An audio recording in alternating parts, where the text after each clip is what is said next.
One world currency. The New World Order. Those are the roots of trouble. I imagine that right now you're feeling a bit like Alice, tumbling down the rabbit hole. Let me tell you why you're here. You're here because you know something. What you know you can't explain, but you feel it. You felt it your entire life. That there's something wrong with the world. You don't know what it is, but it's there, like a splinter in your mind, driving you mad. It is this feeling that has brought you to me. This is your last chance. After this, there is no turning back. You take the blue pill, the story ends. You wake up in your bed and believe whatever you want to believe. You take the red pill, you stay in Wonderland, and I show you how deep the rabbit hole goes. All I'm offering is the truth, nothing more. For we are opposed around the world by a monolithic and ruthless conspiracy that relies primarily on covert means for expanding its sphere of influence, on infiltration instead of invasion, on subversion instead of elections, on intimidation instead of free choice, on guerrillas by night instead of armies by day. It is a system which has conscripted vast human and material resources into the building of a tightly knit, highly efficient machine that combines military, diplomatic, intelligence, economic, scientific, and political operations. Its preparations are concealed, not published. Its mistakes are buried, not headlined. Its dissenters are silenced, not praised. No expenditure is questioned, no rumor is printed, no secret is revealed. But I am asking your help in the tremendous task of informing and alerting the American people. And now, welcome to another episode of Down the Rabbit Hole. Here's your host from federaljack.com. It's Popeye. Ladies and gentlemen, welcome to another live edition here on the Orion Talk Radio Network, oriontalkradio.com. Tonight, my broadcast is going to be something heavy in nature, but it is something that needs to be discussed because it is often swept under the rug. Now, you know, as a veteran, I have a proclivity to play clips about veterans' issues and stuff and cover issues. I've played the story of PFC John Needham. I've gone over the epidemic of rape in the military on multiple occasions. I've covered war crimes. I've covered the inadequate care of veterans. These are issues that are close to my heart, but should be close to everyone, because these are human beings being mistreated, and I don't want to hear, oh, they signed up, they knew what they were getting. No, they didn't. They're often lied to, and if you've ever been through boot camp, you know boot camp is nothing but trauma-based mind control. You know, so that they have they get an outcome, they get a certain type of individual. That's the outcome of the whole thing. So, you've heard me talk about veterans issues before, and you've heard me mention depleted uranium. You've heard me go off on it. You've heard me talk about the movie with Joyce Riley in it called Beyond Treason. And you've heard me play clips with the guest that I'm going to have on tonight. But rather than actually sit and play the clips, I'll actually have my interview with this person. And he is the foremost expert on depleted uranium and the effects that it's had on our soldiers, sailors, airmen, and Marines since, and their innocent families, and what it does. Now, I don't see too many people talking about this issue. I know there's a ton of other things to talk about, so I don't chastise or blame anybody for it, but it is an issue that needs to be gone over. And I'm probably going to hear, as I always do when I get into subjects like this, I'll probably hear at least one person eventually in an email or something tell me that I'm a bad veteran because I spread this type of quote-unquote disinfo. And usually people like that are that's an operative or somebody sending me an email trying to, dissuade me from talking about this stuff. And it usually happens when I talk about certain sensitive veterans issues, such as depleted uranium. My guest, you'll hear that he's had retaliation against him and other people that have come out. But I don't care. I know that that's all crap. And I really, the personal attacks are just to try to, make me shy away from talking about this type of stuff. I refuse to. Okay, I refuse to not talk about this stuff. This is of the utmost importance to me, and it should be important to everybody. You'll hear me. I don't want to spoil the interview. It is pre-recorded, yes, because my guest, Dr. Doug Rokke, he's not going to be up from 10 p.m. to midnight to come on the show. Some people, it's a little too late, and I completely understand it, especially with his health condition and everything. So I did pre-record the interview last week, and as promised, I did say last week that I had interviewed him and that the interview would be coming up, and I saved tonight specifically because I have a ton of time and I want to air it.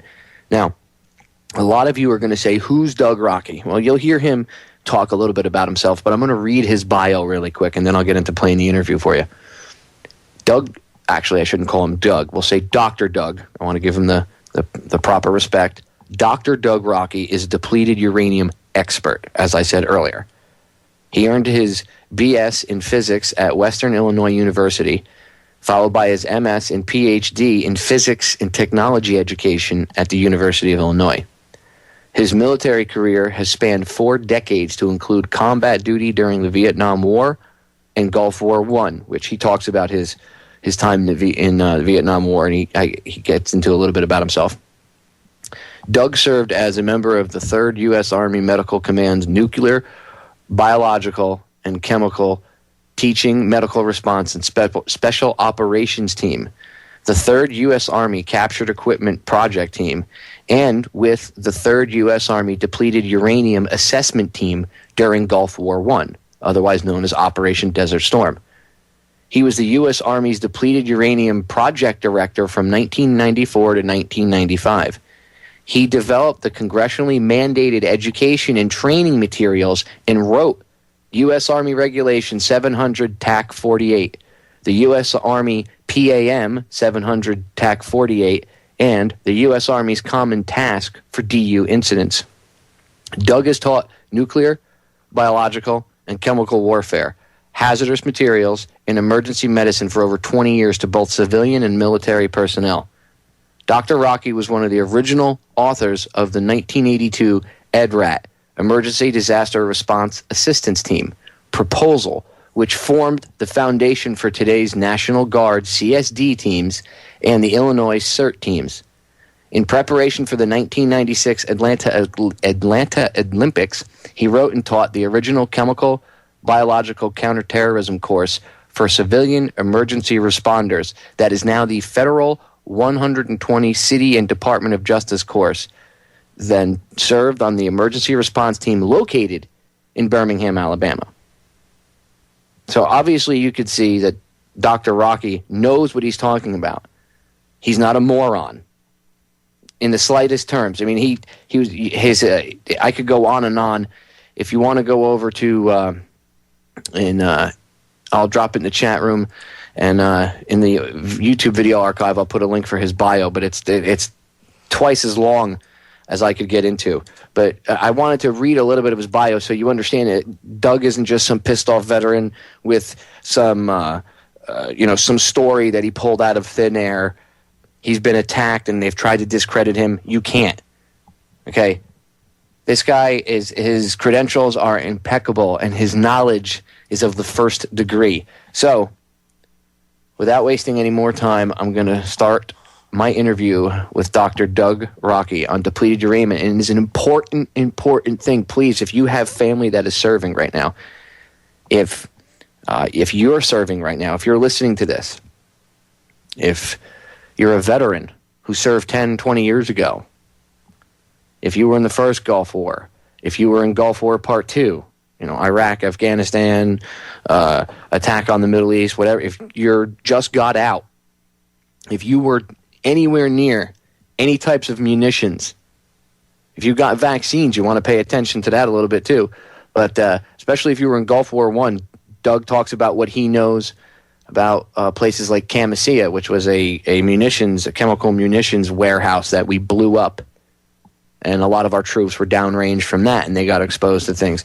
So you're going to hear Doug get into a few things, but if you have any active duty family members, again, if you're a vet or you're active duty yourself, I urge you to please listen to this information.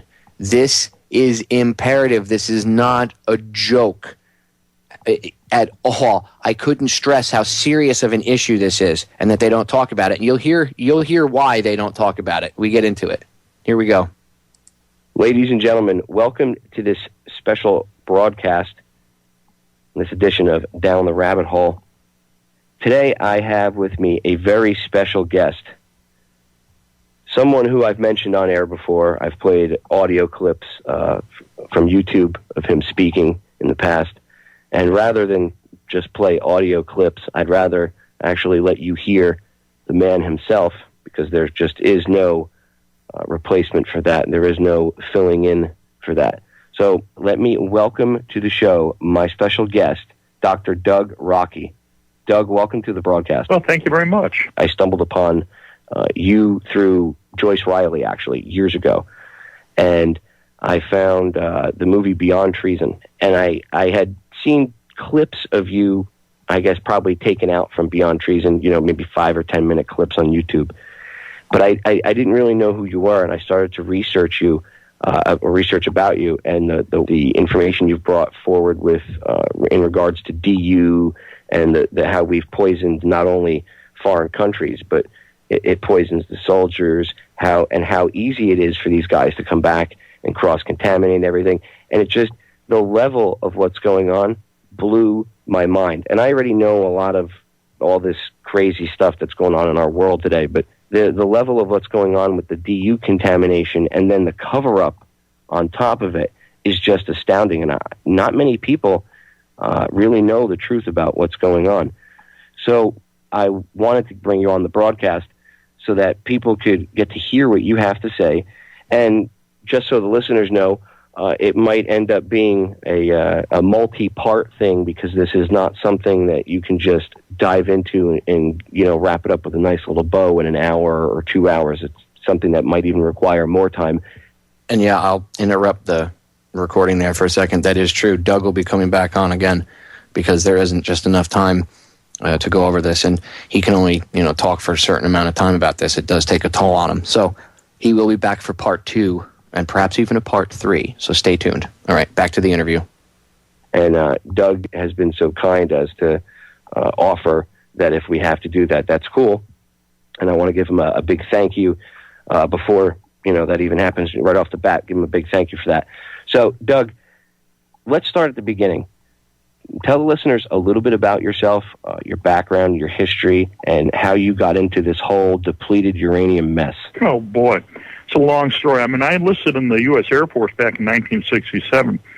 So before I literally ever shaved, I had 2 years in Vietnam flying on B-52s as a bomb nav hard hat. And as bomb nav hard hat, our job was to operate and maintain, repair all the bombing systems, the avionics systems on B-52D models during the Vietnam War. I had 38 combat missions before I literally I never shaved. I mean, I didn't need to shave. At that time we were all young puppies.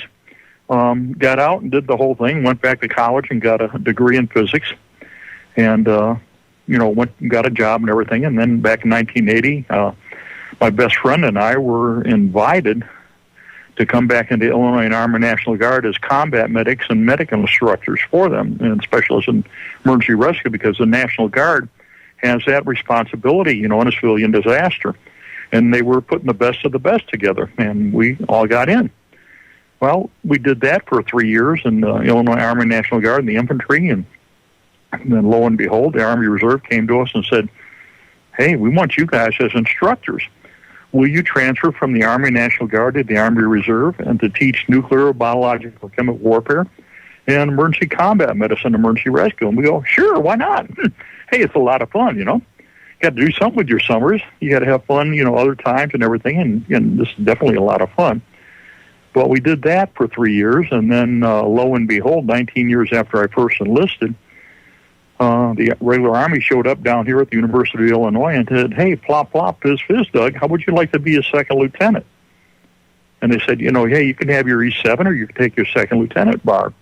I go, thank you very much. So 19 years after I enlisted, I started all over as a second lieutenant. Now, you have to understand, most people, 19 years is when they're getting ready for retirement. Well, we started all over again, and then we started planning for Operation Desert Storm. We'd taken our command staff, which ended up being the command of the medical command staff forward during Desert Storm, and everybody running the whole show on the medical and environmental end. We're trying to run the show, trying to make it safe for everybody, which didn't work out. But we did all that stuff, and we got over to Saudi Arabia and Iraq in December of 1990, and the whole shebang. We're trying to figure out what to do and everything. We knew that Iraq had the chemical biological stockpiles, and they would use them because the U.S. Army had given them to them. And my old buddies had sent us over there to save lives, had literally transferred the anthrax and E. coli and everything else to Iraq to use on the Iranians and the Iraqi Kurds. So we knew what it was. December of 1990, we made the conscious choice to destroy and blow everything up in place that the U.S. had given Germany, England, everybody had given to Iraq, and includes the Soviets. And we did. You can go to Norman Schwarzkopf's autobiography, It Doesn't Take a Hero, on page 390, and just confirm that. He talks about it openly. So again, when they came around, this go around and said, Iraq has weapons of mass destruction, NBC, all this stuff, they're going to use it, and we need to launch Operation Iraqi Freedom to stop them. Everybody knew it was lies because there wasn't anything left. It had been all destroyed because we gave it to them and then we destroyed it. Well, after we did this, we're putting all the chem bio stuff together, and Bowers Raiders was in charge of that, and today too many are died and they're all very sick and continuously having medical problems and continuously being denied medical care. I mean, one of our team members just denied a whole bunch of medical care at the Danville VA Medical Center just last week, and we're fighting for it. Anyhow, the letter came down by the U.S. mail from Colonel Charles Day and said, "Hey, guys, you better start thinking about depleted uranium." And we go, "What's that?" Nobody knew. I mean, we had all our equipment, all of our resources. We've been doing NBC and hazard materials and everything at the university and the public and the military for years and years by that time.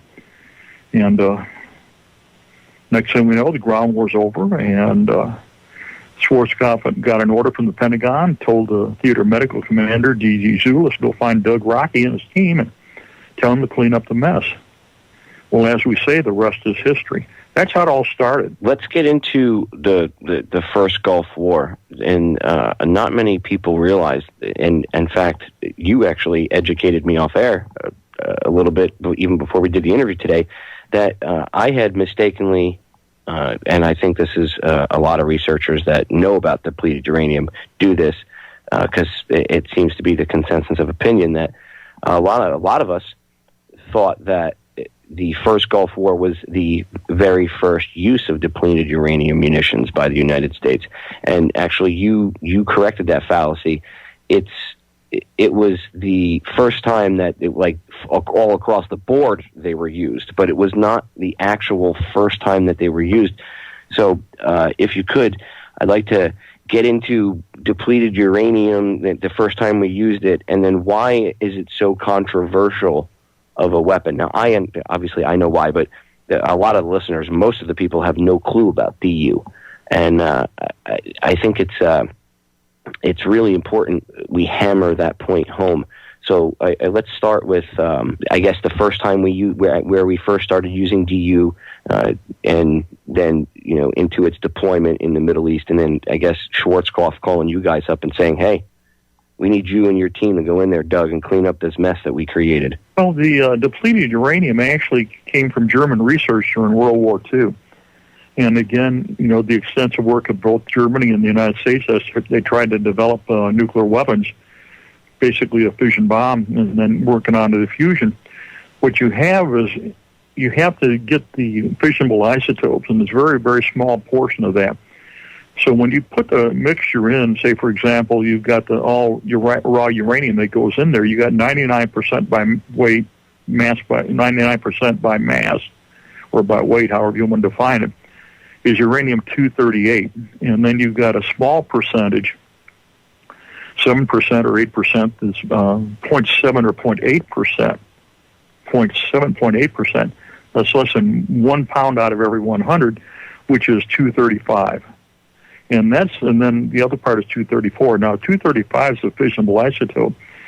So when you go to make new reactor fuel or make atomic bombs, fission bombs and fusion bombs, and again, there's a big discussion because we just recently, had the anniversary against the U.S.'s use of atomic weapons and the 2 fission weapons on Hiroshima and Nagasaki in Japan in 1945. But what you got is 99% of everything that goes into the process is pure waste. It's uranium hexafluoride. And the Department of Energy and the government went together and figured out, how do we get a 99% of everything by waste? Well, we'll come up with the idea, and they had developed, again, the Germans and the U.S. had developed the use of uranium munitions, depleted uranium, which are basically uranium hexafluoride, which is a byproduct of the enrichment process. So again, 99% of everything goes in is pure waste. What do we do with it? Make DU weapons. Make DU crete. Put DU in heavy ballasts and forklift trucks and golf clubs. Call shows up in cooking pots, everything you can. I mean, just make it whatever you can out of the metal. And so they started doing that. Well, the first stuff where we know that the depleted uraniums were starting to be deployed and everything was during the Vietnam War. Now, they never used them, but they did have them available. And then we continued to research and everything else and use them, everything. They were with our systems and again in all our armor in Germany and throughout Europe because, again, throughout the Cold War, the whole thing was the idea of opposing a massive Soviet armor invasion of Europe across the plains in Poland and Germany, etc., and Russia. And DU was obviously the best weapon of choice for the whole thing. And so that's where it all came about.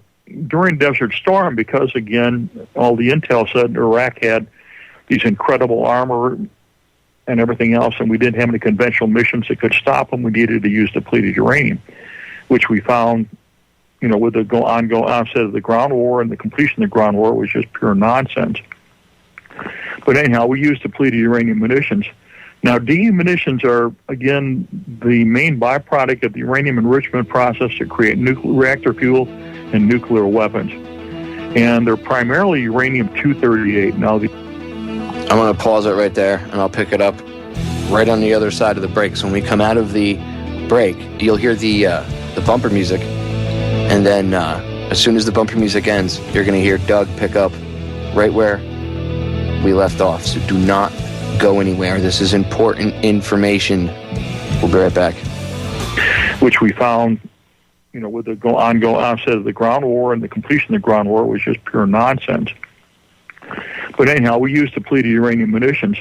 Now, DU munitions are, again, the main byproduct of the uranium enrichment process to create nuclear reactor fuel and nuclear weapons. And they're primarily uranium-238. Now, the isotopes that come out of depleted uranium weapons are primarily uranium-238. We also have uranium-234, 235. You have uranium-236. We have plutonium and americium and neptunium.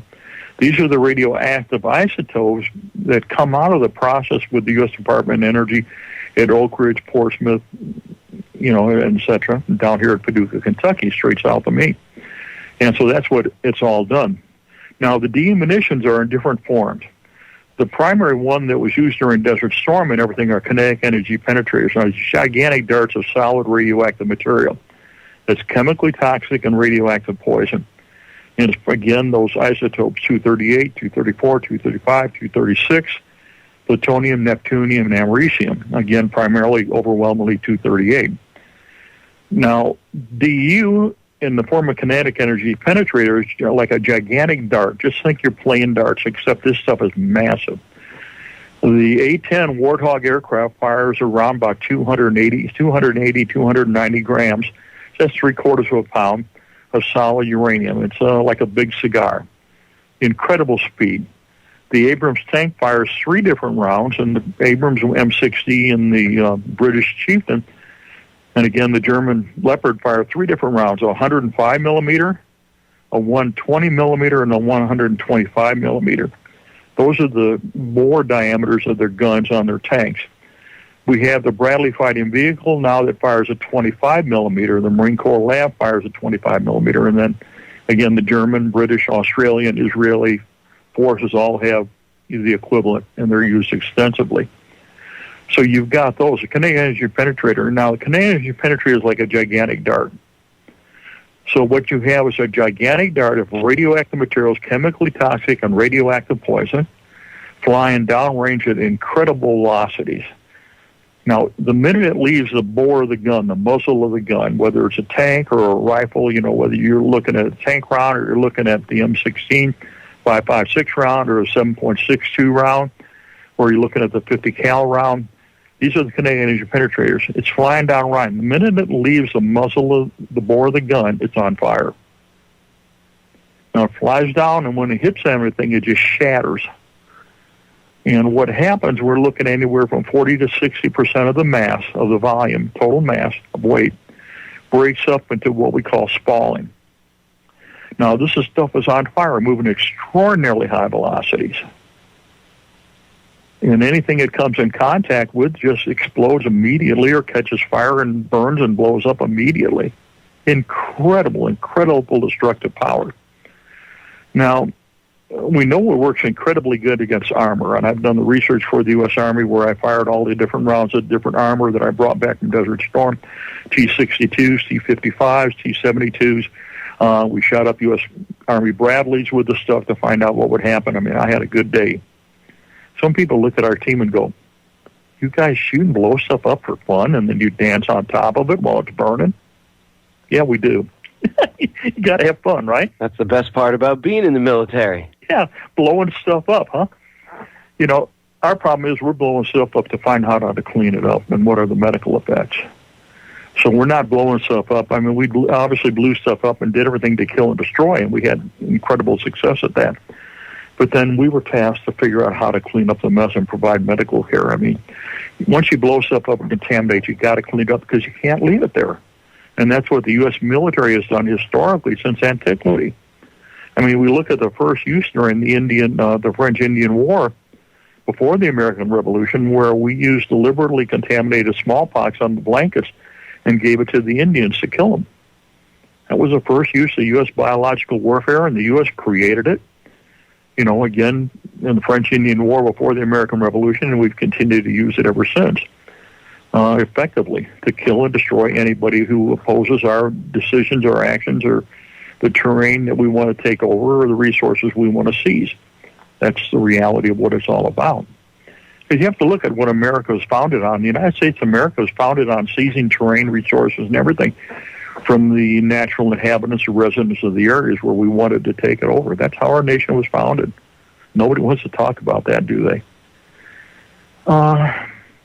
Then we have the ATOM and the PTOM. Now, these are cluster bombs. These are depleted uranium cluster bombs. Think about a softball or a football. And the outer casing is nothing but radioactive depleted uranium, what we call DU, and then it's filled with high explosive. Now, these are anti-personnel, anti-animal, anti-terrain, anti-vegetable garden stuff, and we use those extensively. Then we have, up and beyond, so kinetic energy penetrators, and we have the cluster bombs or landmines.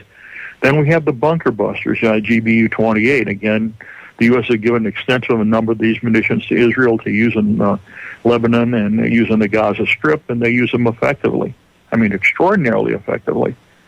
And in fact, when we started to develop the safety protocols and everything for U.S. use of uranium munitions after Desert Storm, one of the things that I went back to look at is the Israeli protocols that they had developed when they used them in the Sinai and back in the 70s and 72 and 73 and 74. And then when we used it extensively again, since then in Lebanon and Gaza Strip. And the Israelis, I'm sure, knew some of the effects of the depleted uranium rounds, correct? They knew it from the get-go. We gave it to them, and so they could find out how it would work. But yeah, everybody knew. I mean, that's a given stuff. I mean, all the confirmation of the physiological health effects of the non-fissionable isotopes goes back to the 1943 that I can confirm talking to the people from the Manhattan Project. I mean, this is one-on-one discussions with people who have known it forever. And so we knew what it was going to do and everything else. Well, during Desert Storm, the majority of the casualties during Desert Storm, and when I mean casualty, I mean wounded in action and killed in action in the U.S. military and the U.S. coalition were all friendly fire due to depleted uranium. In other words, it was not so-called enemy fire, Iraqi fire, that killed most of our troops. It was our own enemy fire that killed them. And we had to go clean that mess up. It's not real fun when you have to scrape, never mind. Not real fun to scrape up American friendly fire casualties.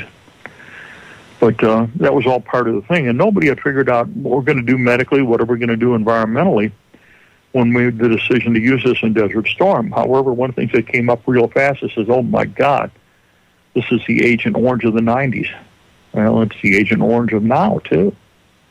Agent Orange has devastated the Vietnam veteran population. Agent Orange has devastated the inhabitants of Cambodia, Laos, North and South Vietnam, China, Southern China, Korea, wherever we used Agent Orange. I mean, it's just a devastating effect. And they're still in denial about it, but they recognized right away that DU was going to be worse than Agent Orange was, and they're correct. So anyhow, we had all this stuff, and we did it, and what had happened with the completion of the ground war, nobody had figured out anything. Well, lo and behold, up in the Pentagon, they knew our team existed, they knew I existed, and they sent a message to Schwarzkopf and said, hey, go find Doug and his guys. Tell them to clean up DU. We'll send some other guys over from Rock Island Arsenal to help with you, and the guys from Defense Consolidation Facility down in Barnwell. That's with the U.S. Department of Energy in Savannah Riverside. And they did. But it was kind of like, okay, guys, we'll figure it out. Well, we had to figure everything out from scratch. It means we had to decontaminate. We had to clean up the mess. We had to make safe, clean up all the unexploded ordnance, because we not only have DEU, we have explosives, we have all the explosives, we have all the contamination, and ain't nobody else going in there. None of the regular physicians or medics were going to go touch it. That was kind of like Doug and Larry and Bill and, and Dave and Roger. They'll go take care of it. Call Rollo. He'll do it, But don't call Asif. Don't tell Asif Durakovich, Colonel Durakovich, what's going on, because he's too smart and knows what's going on to get us in a deep doo-doo. Well, we did it. It took us 3 months to clean up the 15 Bradley fighting vehicles and 16 Abrams that were destroyed with depleted uranium munitions, just U.S. vehicles alone. The U.S. command refused us to provide assistance to the British, who had friendly fire from DU of their own, again caused by U.S. Military personnel shooting up the British with friendly fire. We did the whole thing, and everybody got sick right away. Within 24 hours of the assignment, we recognized all the guys involved already were all sick. That includes the guys in the vehicles during the incident, the impact, and then all the recovery teams from the 144th and everybody else. So I had about 425 guys, I think, that were totally involved during Desert Storm. 123 in friendly fire that survived the friendly fire incidents with DU. And then the rest were my recovery teams. And to this day, majority have never received medical care. I mean, in the latest report from the Department of Veteran Affairs, the Colonel John Gingrich, Chief of Staff, again, he was an artillery officer in Desert Storm, and General Shinseki wrote, it came out in, I guess March, April of this year. They said they've been following about 80 people, and they had never even done that. And they knew there were over 400, and they'd never even provided care. I mean, I guys still have friendly fire guys from Desert Storm that have DU shrapnel in their body that are still fighting for their medical care. I mean, after 20-odd years. So you have a nightmare. We knew all the health and physiological effects were right immediately. We were warned about that stuff. I had 2 memorandums that came to me. One was called the Defense Nuclear Agency, written by Colonel Greg Lyle, and said, oh, my God, this stuff is nasty. It's serious health hazard and political, environmental, economic, all of the repercussions and everything, so we got to do something about it. And at the same time, I had a Los Alamos memo from the U.S. Department of Defense and the bomb guys at Los Alamos, written by Colonel Ziem, and said, lie, cheat, and steal. In other words, lie in all the reports to avoid all liability for the health and environmental effects of depleted uranium. Well, those 2 memorandum are still in force, and that's what's driving everything today. The United States deliberately and willfully continue to use it, contaminate air, water, and soil. They know they're required by their own regulations to thoroughly isolate the whole area, thoroughly clean up the environmental contamination, provide immediate medical care within 24 hours of exposure, and they simply refuse to do so. Because through the divine right of Cain, they continue to deny any correlation between the health effects and the use of uranium munitions as directed by the Los Alamos Memorandum from March 1st of 1991. And that was repeated again by the Defense Nuclear Agency by the Secretary of the Army, Bobby Walker, in December of 1992. We all got sick right away. Everybody's been sick since. Majority of the friendly fire have never got casualties. Guys with friendly fire, DU shrapnel still in their body, have not got care. Cancer, leukemias, neuromuscular eye problems. I mean, all of us got severe eye problems. I'm trying to get surgery lined up again. My force of VA to authorize surgery again for me on my eyes to save my vision. And we got all the neuromuscular, the skeletal, spinal injuries. I mean, where do we go from here? I mean, the Department of Defense and the Wakayama briefing totally confirms all of this. You know what really kills me is Shinseki, because he knows about you. He knows about the depleted uranium. He knows about all of this, and he's in charge of the VA now, conveniently. Where's he at? Why is he not stepping up to the plate? And of course, because just another cog in the works, and you know they don't want the truth to get out, because if the truth gets out that depleted uranium is bad, not only do they're going to have to deal with this massive influx of veterans, but then they're going to have to deal with all the Iraqi people and all the other countries. But Iraq in itself, Fallujah.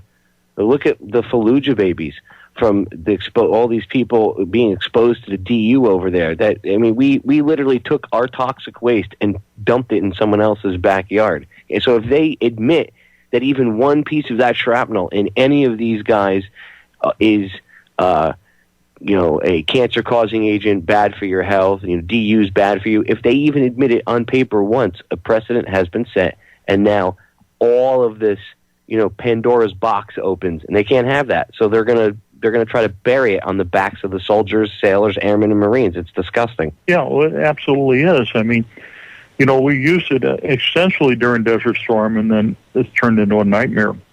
And then we used it extensively during the Balkans in 1994 and 1995. We had shot up Hiroshima Island in Japan and Okinawa back in 93 and 94. The U.S. Marines got gun happy and everything. We've used it in Korea. We used it extensively in Somalia and everything else. In fact, the primary medical message on providing medical care for depleted uranium is from October of 1993. And that's known as Somalia message, when we got ready to use uranium munitions in Somalia, which we did do. And I'm not sure against what. I guess we're shooting up camels because, we had a standing joke when I was director of the depleted uranium. A whole bunch of us are all hunters, and we like to do archery. Well, the neatest thing you can do is you can put a depleted uranium head on for your bow. In other words, your arrow tip, okay, is all DU. And so what it is, we said, well, what you're doing is you're, killing them, slicing them, dicing them, burning them, and they're ready to eat at the end, because DU is on fire immediately. It hits and impacts, it cuts it all up, cooks the meat right away, and then you can eat right away. I don't know, humor. You have to humor us. But, so again, the whole thing and everything else, so you get all that depleted uranium. Then the other thing, too, is, again, all the warnings and everything for the other thing. We've taken all this radioactive waste, which is uranium-238, 234, and 235, and, again, just spread it all over the place, contaminate air, water, and soil, and food contamination, causing incredible medical problems. But, again, still, now you got uranium-235 that we've disposed of that's readily accessible to anybody. And I'm not going to get into it, but 235 is what's used to make nuclear weapons, fission bombs. So you got all of this problem continuously all the way in and out. Well, General Eric Shinseki, who was Secretary of the VA, has had a long history with this stuff. As a consequence of the use of depleted uranium and all the yelling and screaming in Congress and in the military, we had a conference in, I guess, the end of January, early February of 1992, and this was with the Secretary of Defense and the Assistant Secretaries of all the branches, big medical conference at Wright-Patterson Air Force Base in Ohio. And I was one of the keynote speakers on DU, and we identified the health, the problems, and everything else, what needed to be done.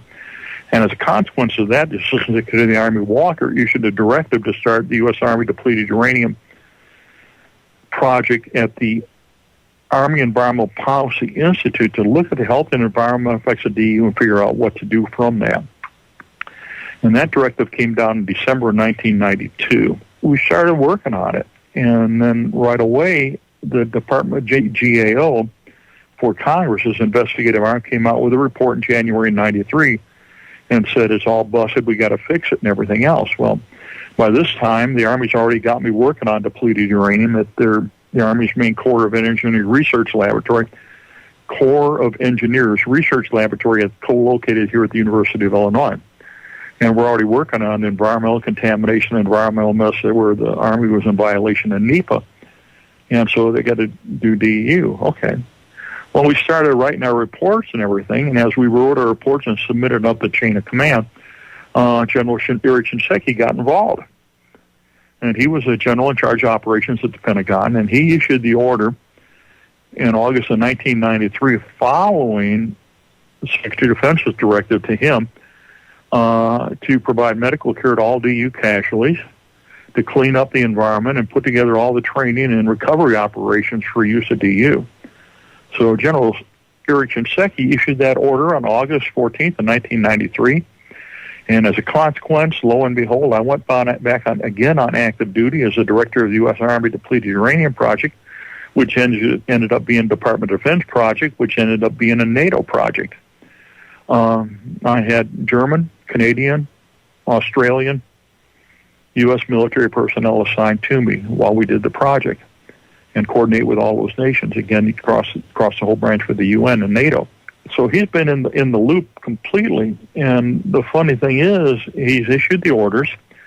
He told us to figure out how to do it, so I wrote the Army Regulations 700-48. We put all the training together, my team did. This governs the health and environmental effects of DEU, how to clean it up, how to medical care, what to do with it when it's used, how do you dispose of it, everything else. And lo and behold, General Eric Shinseki had then got promoted to a 4-star general, and he was the general of the Army. And he signed off on the new Army regulations and protocols at the Army PAM that I wrote, that our team wrote. And so he's been totally involved from day one. And then he moved on to the Secretary of the VA, and we tried to get medical care for me and my team and everybody else since then. But it's nice. He wrote the order mandating medical care. He wrote the order mandating training. He signed the order. You have to understand, I wrote it, but he's the one that made it official for environmental cleanup. And then the easiest way to avoid liability is to have somebody in charge that knows what's supposed to be done because he directed it, but therefore he can make sure it's not done. And then you get everybody in the current military that's out there to avoid all liability, just as ordered by the Los Alamos memo from March 1st of 1991. Kind of frightening, isn't it? And this has been going on, obviously, for a very long time, Doug. And they're just, whitewash doesn't even cover it. Retaliation against any of us that speak out has been blatant and swift and brutal.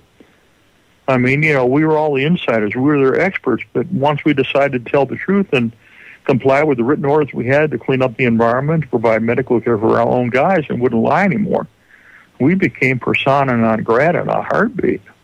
You have to make a conscious choice. Who do you work for, God or a general? At least at the end of the day, you can, no matter how bad they come after you, the least you could take solace in the fact that you and the guys that came out and spoke the truth, you spoke the truth. And no matter what, it's historical fact. There are people like myself and others that will never let that be forgotten, that you men stood up against the machine to tell the truth. That's a big, courageous act. And I thank you for, all the crap that you've gone through for providing the... All right, I'm going to pause it right there, and I'll pick it up. Hour number 2. We still got about a little over 20 minutes of interview with Doug. Some powerful, powerful testimony, ladies and gentlemen. Dr. Doug Rokke, R-O-K-K-E. Go ahead and Google him during the break. D-O-U-G-R-O-K-K-E. Dr. Doug Rokke. An impressive gentleman, and a hell of a veteran and a hell of a patriot. We're going to break. We'll be right back. Ladies and gentlemen, we are back with hour number 2 here on tonight's live edition of Down the Rabbit Hole. I am your host, Popeye, from FederalJack.com. It is the Friday edition, September 7th, 2012. Tonight I am playing my interview with Dr. Doug Rokke that I conducted last week. Obviously, as I've said, it was pre-recorded before, meaning he's not live right now because of time constraints. So I recorded it and I cleared up the sound because he was on a landline. So I raised the sound levels a bit for you guys to be able to hear him nice and clear. And it is my pleasure to be able to play the interview. Now, I rewound it about 3 minutes so that the last thing that he was talking about he can go over it again, and you'll hear him talking about it again, because I didn't want to just pick it up right where we left off in case anybody lost, the track of where we were or where he was going in the few minutes that we were gone. So I'm going to pick it right back up with Dr. Doug Rokke on depleted uranium, veterans issues, and more. Well, General Erich Shinseki, who was Secretary of the VA, has had a long history with this stuff. As a consequence of the use of depleted uranium and all the yelling and screaming in Congress and in the military, we had a conference in, I guess, the end of January, early February of 1992, and this was with the Secretary of Defense and the Assistant Secretaries of all the branches, big medical conference at Wright-Patterson Air Force Base in Ohio. And I was one of the keynote speakers on DU, and we identified the health of problems and everything else what needed to be done. And as a consequence of that, the Assistant Secretary of the Army, Walker, issued a directive to start the U.S. Army Depleted Uranium project at the Army Environmental Policy Institute to look at the health and environmental effects of DU and figure out what to do from that. And that directive came down in December of 1992. We started working on it. And then right away, the Department of GAO for Congress's investigative arm came out with a report in January 93 and said, it's all busted, we got to fix it and everything else. Well, by this time, the Army's already got me working on depleted uranium at the Army's main Corps of Engineers Research Laboratory. Corps of Engineers Research Laboratory is co-located here at the University of Illinois. And we're already working on environmental contamination, environmental mess where the Army was in violation of NEPA. And so they got to do DEU. Okay. Well, we started writing our reports and everything, and as we wrote our reports and submitted up the chain of command, General Erich Shinseki got involved.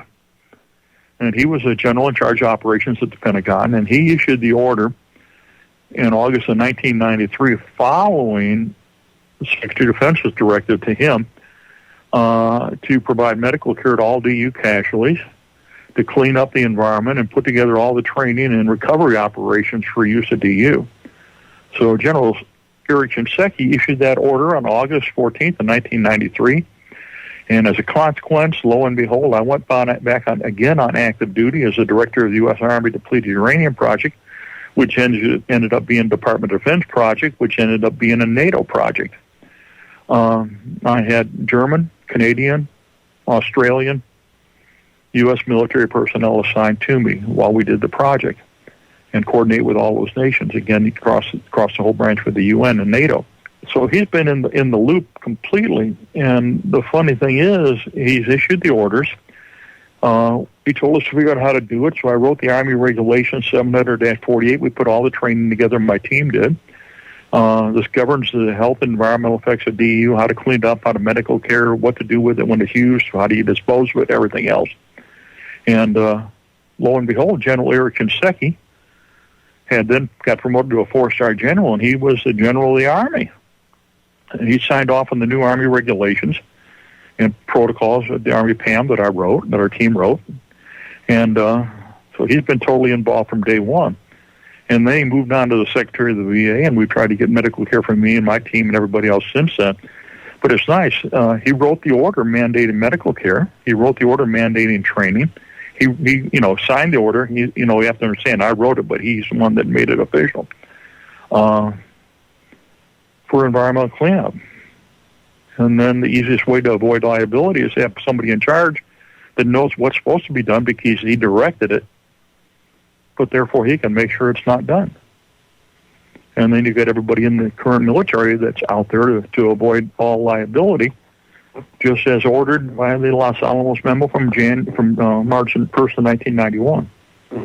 Kind of frightening, isn't it? And this has been going on, obviously, for a very long time, Doug. And they're just, whitewash doesn't even cover it. Retaliation against any of us that speak out has been blatant and swift and brutal. We were all the insiders. We were their experts. But once we decided to tell the truth and comply with the written orders we had to clean up the environment, to provide medical care for our own guys, and wouldn't lie anymore, we became persona non grata in a heartbeat. You have to make a conscious choice. Who do you work for?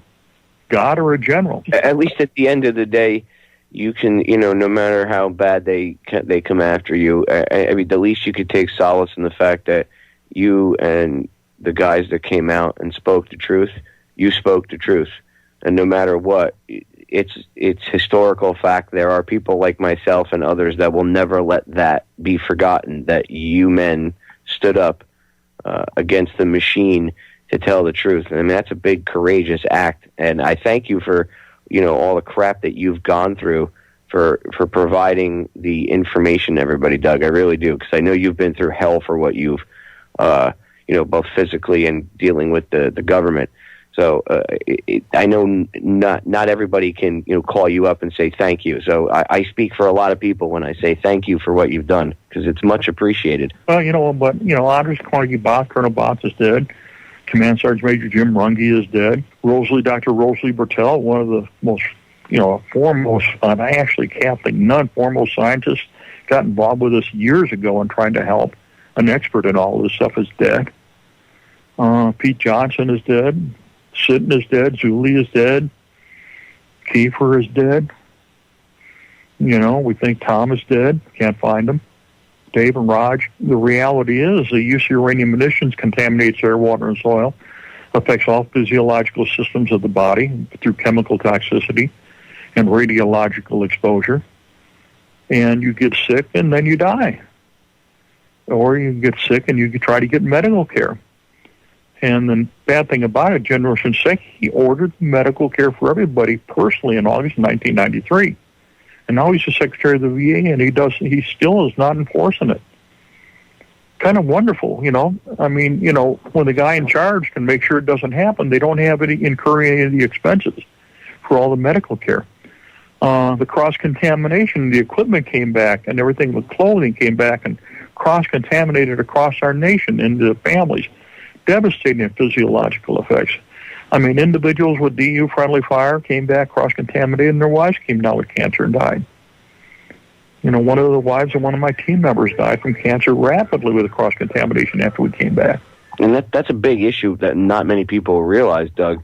The fact that if you were exposed to the DU in a war zone and you come back home, it's not like other things where if you were, you get shot, your family doesn't get shot. If you get some regular shrapnel that's not DU contaminated, your family doesn't get that. Only you, as the individual with the wound, go through it.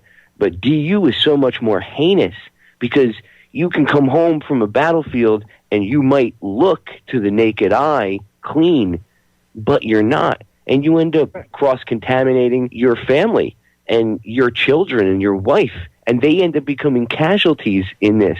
Well, what we know is confirmed that those that did have friendly fire DU shrapnel left in their body, the VA totally confirmed that the shrapnel, got throughout the body.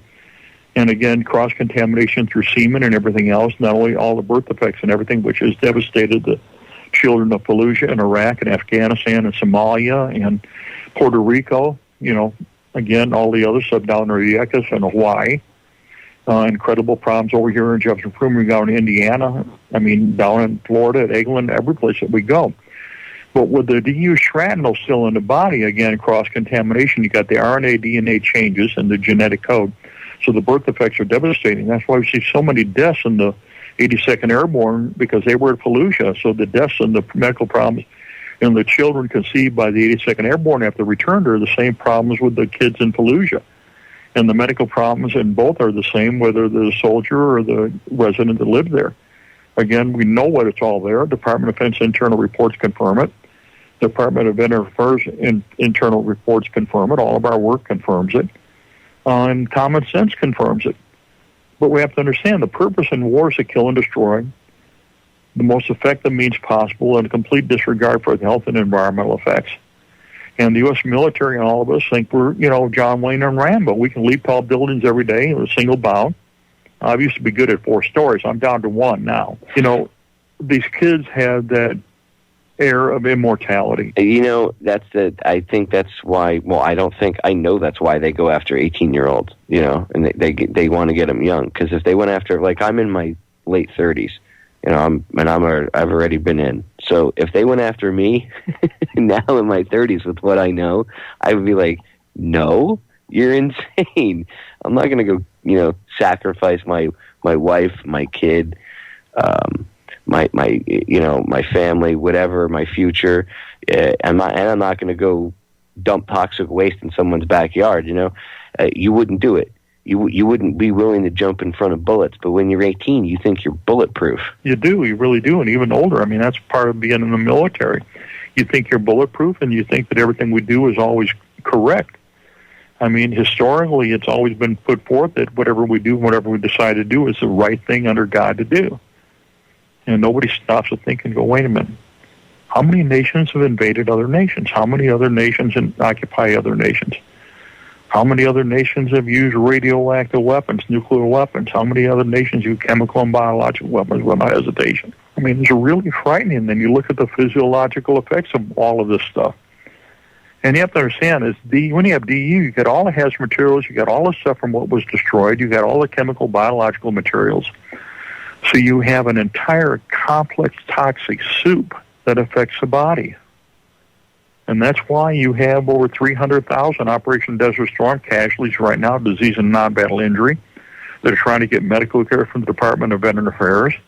The reason why we have over 1 million Operation Iraqi Freedom and Enduring Freedom casualties, disease and non-battle injury casualties, trying to get medical care from the Department of Veteran Affairs. And Shinseki and his team got a backlog of over 900,000 awaiting the decision to award them medical care. Everybody's extraordinarily healthy when in the military when you got deployed. That's part of what they make sure you are. And now everybody's extraordinarily sick. And the rate of sickness is through the roof. If you compare it to, World War II as opposed to now, and yeah, we didn't have the technology we did. Back then we didn't have the battlefield technology to save people like we do now. People didn't have the smarts, and certain things weren't around. So yeah, guys died from wounds that today many people survive from. But what's not ever taken into account is the numbers of people that are exposed to chemical weapons, anything from the anthrax vaccines, anybody that got sick from that, the DU. I've been meaning to ask you this question, and this is something I've wanted to ask you since the first time I ever saw Joyce's movie, Beyond Treason. When I watched the movie, something right off the bat clicked, because I know people that came back from the first Gulf War, and they had quote-unquote Gulf War syndrome. And there were certain things wrong with them. Now, I know that they blew up that huge chemical weapons. Well, Camisea was only one of 105 sites that we just simply blew up. So wait, there was 105 sites like that? Correct. We made the decision in December 1990. Again, Schwarzkopf was involved, Chuck Horner was involved, and Chuck and I and Denise Nichols have talked about this over and over again. In the intervening years, Dick Cheney was involved, Bush was involved, and so the decision was made. We knew where everything was. We would destroy them in place to avoid the direct use and the contamination from blowing everything up. And there were over 105 sites, including Camisea, that were deliberately destroyed. Again, all that video and everything else has been out there. I think you can find it on YouTube. Chuck Horner gave me my own personal copy back in, that was probably May of 1990. Said, hey, Doug, here, we made the decision. We blew everything up. Here's a gun camera. I go, thank you very much. And that's been out there. It's been broadcast, I know for sure, on CBS, on 60 Minutes. It's done on Evening News with Dan Rather. I mean, I was in the White House when they decided they were going to get rid of Dan Rather. It was a fascinating day in the discussion. And how big, just so the listeners know, Camisea was not small. It was like the size of a couple of football fields, right? Filled with chemical munitions. Oh, yeah. It was stuff that the U.S. had given to Iraq and chemical we'd assembled, and stuff that they had and other stuff they developed and everything else. So it was full of everything. Camisea was just an incredible, incredible weapons depot for chemical, biological, and conventional explosives. But, that wasn't the other one. When Camp Doha blew up in summer of 1991, again, we'd assemble all the stuff, and there was, again, just human error. They put a grounding strap on a refueling truck and it set a fire that blew up all the stuff there. So you had Camisea in the spring, and then you had Camp Doha, which is now U.S. stuff and everything else, and stuff we, retrieved from the Iraqis that went up in the summer of, I guess it was probably July of 1991. They created an incredible medical nightmare. But, I mean, so you got all of this stuff coming down, all this stuff happening. And what has happened in the U.S. military, just total disregard for the health and environmental effects of war and military operations in order to avoid all liability and avoid the incredible cost, and to continue to be able to use this to kill and destroy effectively without any hesitation or concern for the health or the environment. If somebody wants to just see the effects in how fast this stuff works, and to say, if they say, oh, well, what Doug said is not, there's no way that stuff could, within 24 hours someone's getting sick. Come on, really? Go look at Fallujah. Again, I'll use that as an example because we bombed the hell out of that. Phantom Fury was late 2004, Phantom Fury Part 2. So it was like late 2004, it's 2012. So it's about 8 years since Phantom Fury kicked off, Phantom Fury Part 2. And look at the effects that it's had on the people of Fallujah, the Iraqi people over there. I mean, men and women in Fallujah don't even ask their doctor anymore if it's a boy or a girl. They ask the doctor if it's normal. Yeah, I mean, there was an incredible documentary that the French did almost a year ago now on Fallujah, looking at the health and environmental effects of Fallujah. And again, identifying everything. And what came out was when we started looking at it, we're looking at the same health effects on the infants of Fallujah as we're seeing, as I said before, on the infants of the 82nd Airborne at Fort Bragg, North Carolina. So it's there. I mean, you can't deny it. We have to understand the U.S. senior leadership within the VA, within the Department of Defense, and all the branches are going to deny any correlation to avoid all liability and to continue to be able to use this stuff, because you have to understand the primary targets are not armored tanks. There are not no armored tanks out there in Afghanistan, Iraq, Somalia, the Balkans, Liberia, Sudan, or, wherever we're using this stuff. It's just shooting everything up. I mean, it's extraordinarily effective against an apartment building or a hospital or a water treatment facility or a sewage plant. And, we've got all those video and photographs where that's been done. I mean, and we did the research. Yeah, wow. It's killing and destroying and getting rid of our garbage. We can't get rid of our garbage in our backyard, so throw it into another nation. Because, as Madeleine Albright said, collateral damage is okay. If we kill a few civilians, who cares? Just absolutely unbelievable, the level of... I don't even know what evil is. I guess the only way to describe it, Doug, because it's just insane that they know this is going on. They know that not only are they poisoning, like you said, they're dumping their radioactive garbage in someone else's backyard. So they're poisoning an untold number of people, millions at the very least, and for however long depleted uranium stays around in the soil. What's the half-life of that stuff? Well, I mean, you have to go through 10 half-lives, but it's 4.5 billion years. But you have to remember, we've contaminated Everson, Jefferson, Proving Ground, Indiana. We've done England in Florida. We've done Hawaii, Schofield Barriers in the Big Island, Honolulu training area on the Big Island, Main Island, Hawaii. Thoroughly trashed Nevada. In fact, I trashed Nevada myself. I mean, I had fun blowing stuff up there and putting it all over the place at the Nevada test site. That's what I did. Aberdeen Proving Ground, Maryland. I mean, contamination up in Chesapeake Bay. I wouldn't eat any sea fish out of Chesapeake Bay for anything. I mean, all the contamination coming down from Aberdeen that we put in there, I mean, I put in there from blowing stuff up. It's incredible. Do you think, like at the Air Force Base in Florida, for example, when a hurricane comes through or a tropical storm, do you think it kicks up the DU and stuff in the soil? Absolutely, totally. We got total confirmation.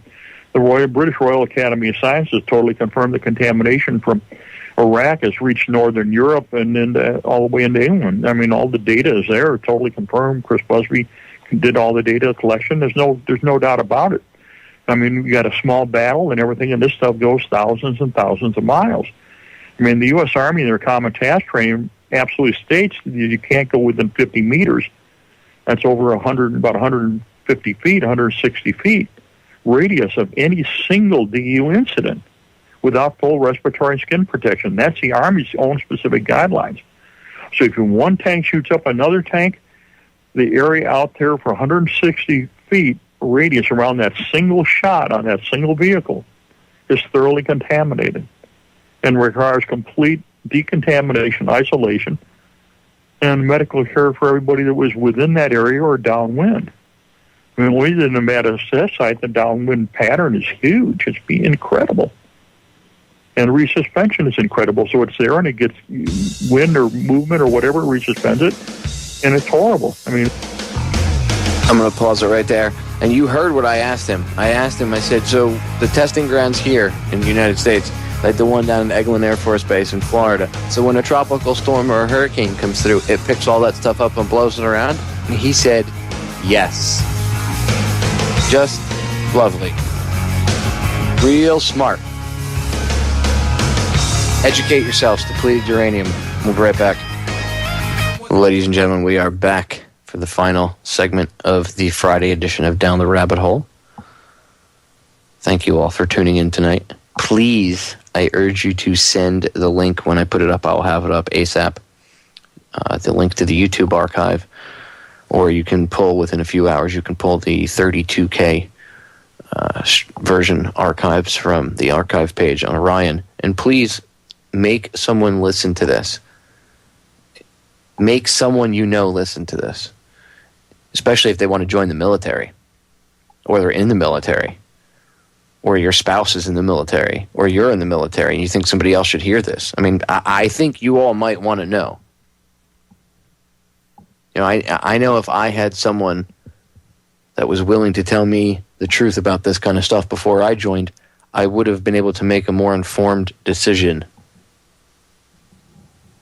You can still run off and join the military if you want. No one's trying. I can't physically stop you. But what I can do is give you the information to look and say, well, do I want to just pretty much kill myself now, or do I want to, have perhaps have the chance of having a more fruitful life and not bringing back some sort of toxin or poison in my system because I was not informed.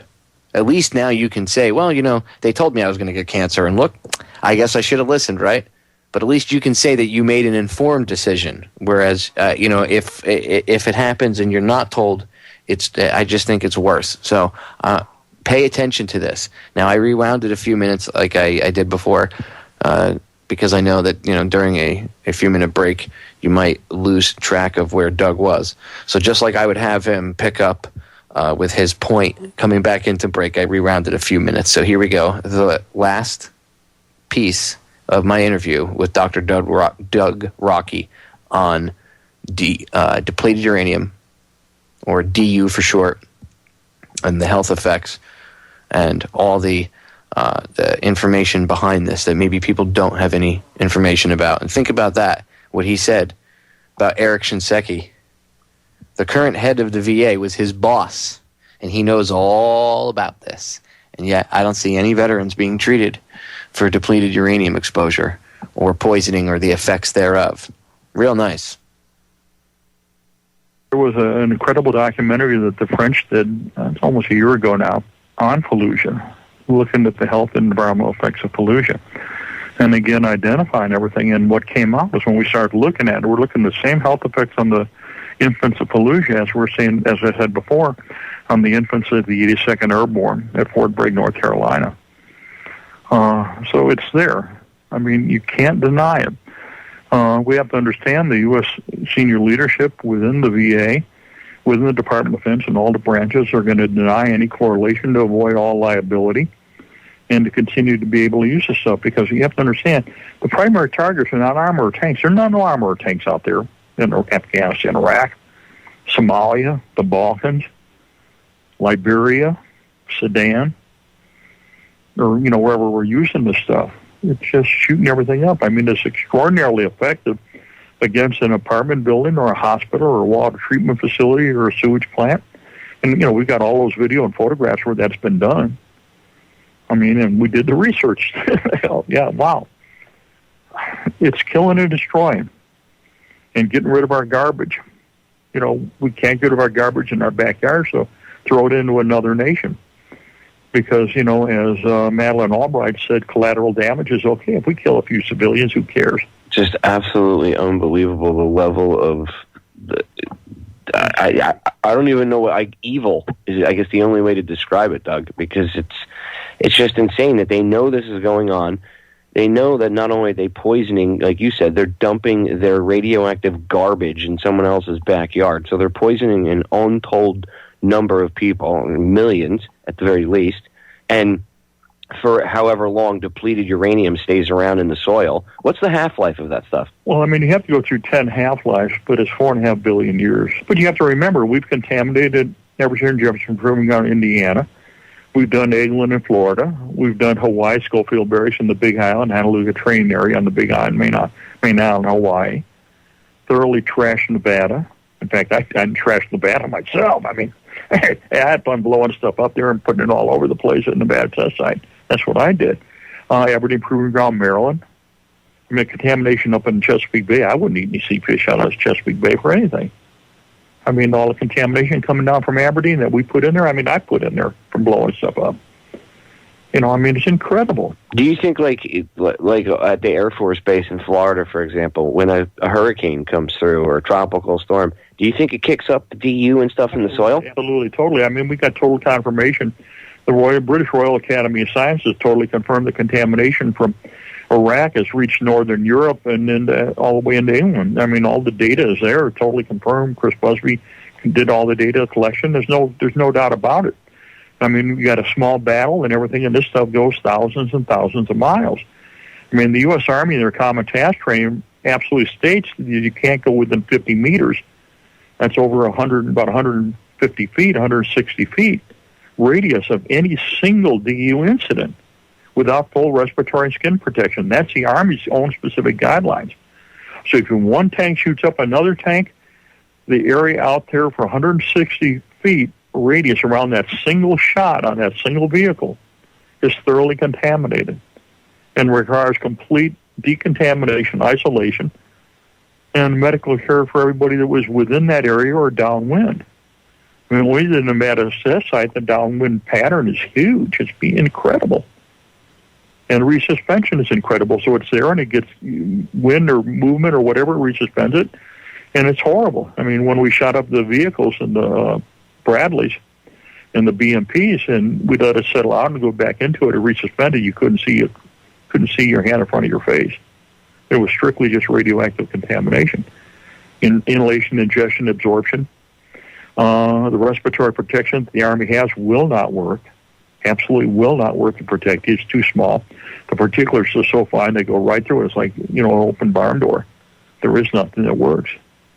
And that's why all of us got our lungs affected and everything else, because we wore whatever was available, but then we found out later that it wouldn't work. But it was too late. And too late for Kiefer. Sitting in Mad Dog and Blue and Holland and Peterson and Andrus and Runge. And when you just sit back and realize the level of evil at play here, that they just don't care. They literally just don't care. Anyone exposed to this, anyone at all, is throwaway to them. You and your entire team, everybody that's passed away because of this, it's just disgusting. And what's even worse is they know that this is still an ongoing problem, and yet they're still pumping out brand new munitions every day made of depleted uranium. Every day they're sending healthy kids over to foreign countries to shoot things up with this crap, or even here at home on the training ranges, like you said. And then a storm comes in, or a wildfire or anything. And if that stuff is in the soil, it gets picked up, and now it's being dispersed up back and through the atmosphere, and it's being thrown back up into the air again and spread even farther and just all over the place.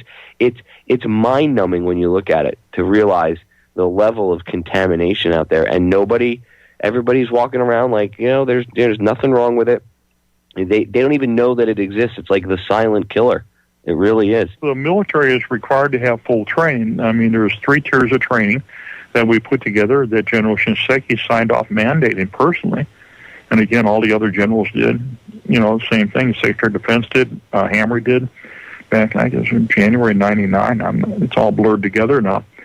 But they're not told. So the kids that are going over the current time are not given the training equipment. They're not given the information. They get sick and they're not given the medical care. They're not even given the post-deployment physical assessment they're supposed to do, and then it disappears if it is done. They go to the VA and they deny any correlation between all the stuff to avoid liability, and they treat you like you're dirt, and you give up.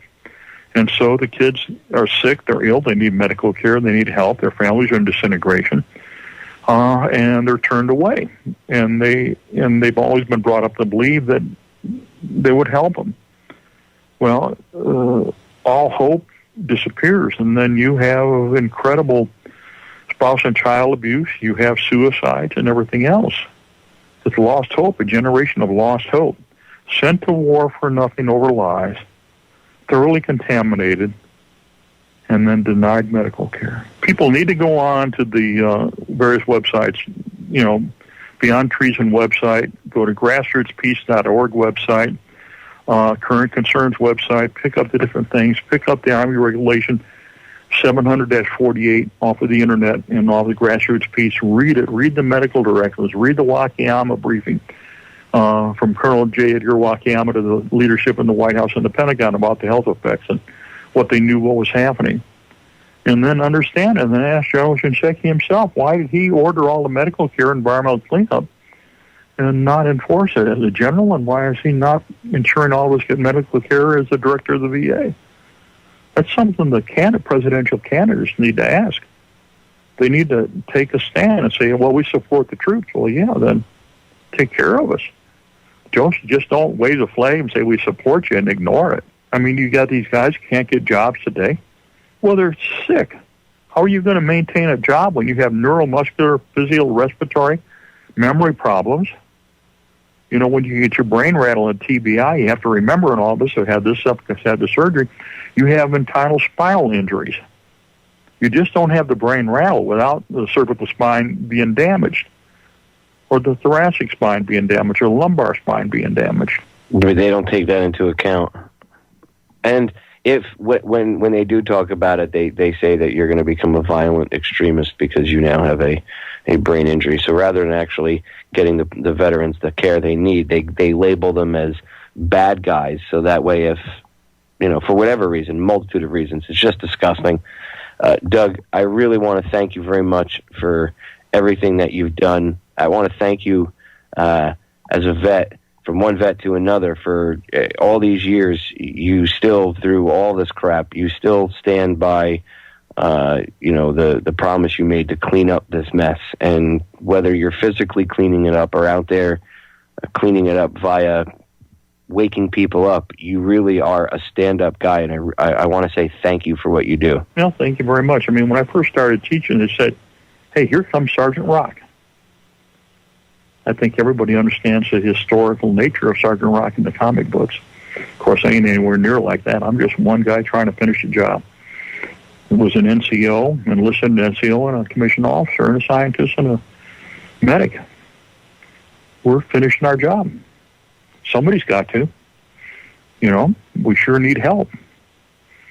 And that's my call, is I need a lot of help. When we start getting sick and our guys start dying, who's taking care of the vets? Who's going to be there to help? There ain't nobody left. You got that right. They're just throwing everybody away. Well, Doug, thank you very much for coming on the broadcast, and I look forward to having you back on again. We can do this anytime, sure. There you go, ladies and gentlemen, Dr. Doug Rokke, and he'll be coming back on within the next month or so. I'll be interviewing him again, and airing that broadcast. And I'm going to go over the signs of DU sickness and stuff with him. Like I said, it's there's not enough time to do one broadcast on it because there's just so much to get into. And Doug is a wealth of knowledge. I mean, I could sit and talk to him for an entire day straight, and I wouldn't be bored, and the day would probably fly right by. The interview did go real fast with him when I was talking to him. And I got to say, he's an inspiration. He's a tough gentleman. He really is. Very soft-spoken, not doesn't come off like a blowhard by any means. And he's just an absolute charm to talk to. So, really good guy. And he is sick from his exposure, and he's sick from doing his duty and cleaning up the DU. And this stuff is just incredibly heinous. You heard me say it in the interview. I don't know how else to put it. I don't know how else to get across to you verbally how just destructive DU is. And again, you heard this goes back to waste from the nuke ambitions of the United States and the Nazis, which I've talked about that they actually got into more stuff than we know. And I'm going to have other guests on to talk about that and get into that subject. But you see, it all dovetails. And now we take this waste, and we still make it to this day, by the way. Like I said, we still make those munitions. To this day, they're still making them. So we take our waste, and we turn it into our radioactive, deadly waste, and we turn it into munitions. And then we take those munitions and we go into foreign countries. And what did Doug say? There's no reason for us to be using this stuff. I mean, who out there really has a huge armored army that we need to take on with this stuff? But it is effective against water plants, schools. They know if they shoot up crops with it, that ground is destroyed. See, if they shot it up with regular munitions and just bomb the hell out of it, the people could go clean it up. Clean up the soil, remove the stuff, and go put down fresh oil and plant food again. But these sick bastards know that if they shoot up a garden, a vegetable garden with DU, it doesn't matter if they go and clean it up. Those people are going to die, and pretty quick. That is evil. That's a level of evil I don't think too many people are willing to even admit exists in this world. Think about the forethought that goes into that. You heard Doug say it, that it's good. It's it's an effective weapon. I don't want to say good because that kind of skews it. It's an effective weapon, especially if you want to shoot up vegetable gardens. He mentioned how and what he meant by that, and we didn't get into it, was and I'll touch on this when I interview him the second time. That. I mean, the extraordinary level of evil and thought that goes into, if we bomb their vegetable garden, it's just, they can clean it up within maybe a day or two, actually have it, if they stayed working on it, a group of people did it, even within a week, they could have it up and running as a vegetable garden again. So that's not really effective, right? And then they would just bomb it, and, how many times are you going to bomb the same thing over and over again? And then how many pilots are going to get shot down? And how many millions and millions of dollars are going to be wasted? So instead, they take radioactive waste, make munitions out of it, and then turn around, and not only does it penetrate schools and make the school toxic, and they know when the kids go back to school, all those kids are going to get sick. They shoot up water treatment facilities with it. They shoot up vegetable gardens. Again, I'll reiterate that. They shoot up any garden, whatever they're growing. They know they contaminate the soil now for a very long time. A much longer period of time than the quote-unquote enemy will be around for. That is disgusting behavior. These people do not care. And when I say these people, I mean the very people that are controlling things, whatever you want to call them, the Illuminati, the New World Order, whatever you want to call them. The elites, the bankers, there's about 1,000 different names for all these scumbags out there. Secret society members, there's some Club of Rome, whatever the hell you want to call it. Whoever you want to believe is in charge, they're allowing this depleted uranium to be used. And again, it's not only here. If you're in Israel and you're in the Israeli military and you hear this broadcast, or you former Israeli military, because everybody in Israel has to serve in the military, I suggest you go get checked out. Look up depleted uranium. Go look up the health effects. Go look up Joyce Riley's work on depleted uranium. I want to give Joyce a big thanks, by the way. She's the one that helped me get in touch with Dr. Rokke. So thank you, Joyce. Appreciate it. And look up her work. Look up Beyond Treason. Educate yourself about the health effects about this. And again, we'll go over it with Doug the next time I interview him, but don't wait for me to interview him for you to go research it. This stuff is incredible. It's incredibly toxic. If you were in the military, you heard he mentioned the 82nd Airborne that were in Fallujah. Their children are having the same birth defects as the Fallujah babies because they were exposed to the same stuff. The military don't care about you. A lot of guys that are maybe still there might actually still be people in the military that were there in the battle 8 years ago. They can be walking around all cool. Yeah, I'm cool. Or how about the younger guys that are in now? What are you talking about, man? I love the Army. It's like Call of Duty in real life. Yeah, except in Call of Duty, you can turn the Xbox off and you can start it back up right where you left off. And if you get shot a couple hundred times, it doesn't matter. You can keep starting off from that save point, right? Well, real life doesn't work like that. When your friend gets shot in the face and dies, it's for real.